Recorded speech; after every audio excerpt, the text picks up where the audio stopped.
Let's talk a little bit about the ambient microphones. The ambient microphones are not really so much useful for the people in the sanctuary as much as it's useful for the live stream and also useful for the musicians who are on stage. Now when I say an ambient microphone, that's just, we have a few microphones that are set up around the room and all they're doing is capturing the noise in the room.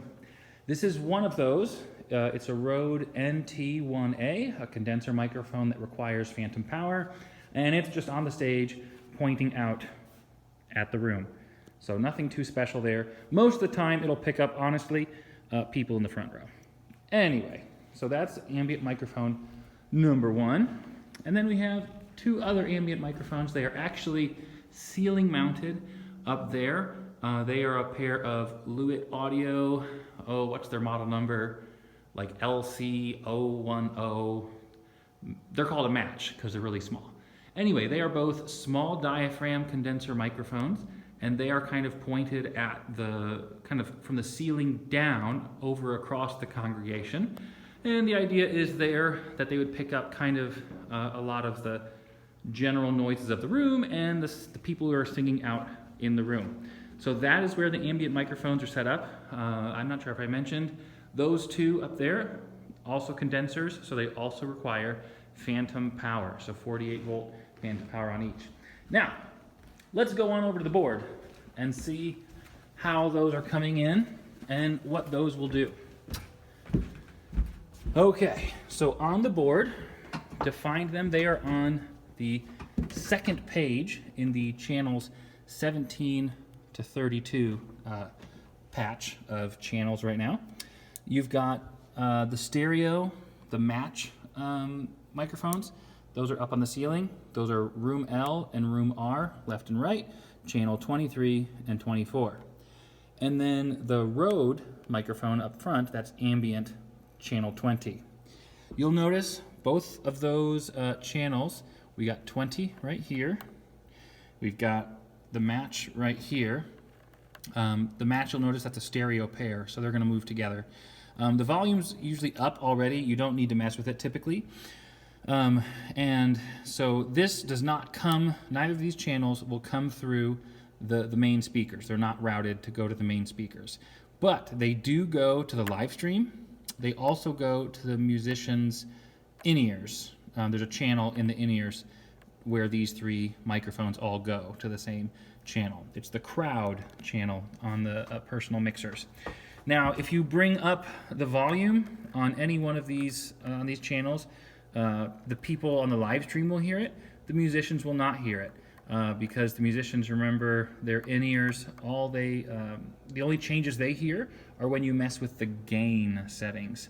So typically, you won't need to mess with the ambient settings. I would recommend, though, get a feel for how it sounds and how it changes the tone. If you go over to and you want to monitor the live stream's audio, you should be able to get your headphones on, solo the video bus, the stereo bus 5 and 6. When that's soloed, you should hear exactly what the video computer is hearing. And if you ever want to verify that, you can always plug in your headphones directly to the splitter for the video computer, their output. So you can check and kind of hear the difference as you bring out the room, the ambient.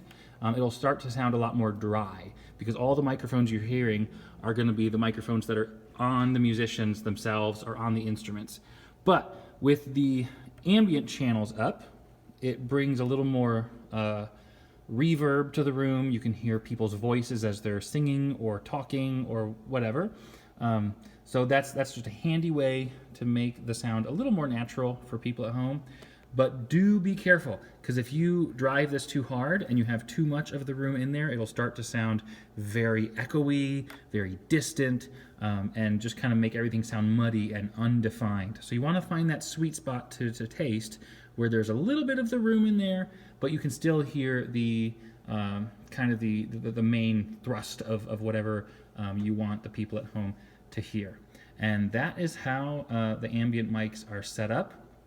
You can change the routing in the menus on the board, but that would be a topic for another day. One last thing, like I said, they do require phantom power, so if you ever need to check that, you can select the channel. This is the ambient channel. You can select the room channel, either one, and make sure this 48 volt light is on to make sure it's getting phantom power. And it appears both of them, yeah, both channels are getting the power, phantom power, so they're both active, they're good to go. You can also see that they're picking me up as it is on solo those, because as I'm talking, they're picking up my voice ever so slightly. If I do a quick yell, you'll see even more light. So here we go. Test 1! So you notice that's a much bolder, not flickery green light. The mics are working, and that's how the ambient mics operate.